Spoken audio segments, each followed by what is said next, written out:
Hello বন্ধুরা, নতুন একটি ভিডিওতে তোমাদেরকে স্বাগতম। জগদ্ধাত্রী ধারাবাহিকের আজকের পর্বে দেখা যায় যে দুর্গা বাড়িতে এসে মেহেন্দি, বৈদ্যা ও পিতার মাকে নিয়ে নানা আজে বাজে কথা বলতে থাকে। এমনকি বাড়ির কাজের লোক শেফালিকে কয়েকদিনের জন্য ছুটি দিয়ে দেয়, আর বাড়ির সব কাজকর্ম তাদেরকে দিয়ে করিয়ে নেয় দুর্গা।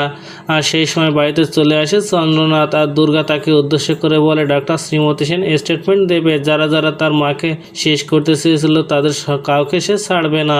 দুর্গার মুখে এমন কথা শুনে অনেক ভয় পেয়ে যায় বৈদেহী মুখার্জি।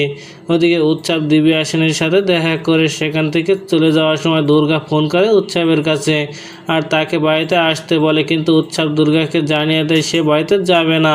তারপর দুর্গা উৎসবকে বলে সে যদি বাড়িতে না আসে তাহলে সে লোক দিয়ে তাকে তুলে নিয়ে যাবে, কারণ দুর্গা সবসময় উৎসবের উপর নজর রাখার জন্য লোক ফিট করে রেখেছে।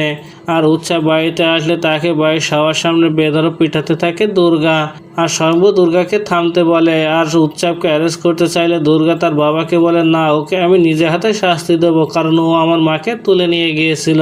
তো বন্ধুরা, কি ঘটতে চলেছে গল্পে এবার জানতে হলে আমাদের সাথেই থাকুন। ধন্যবাদ।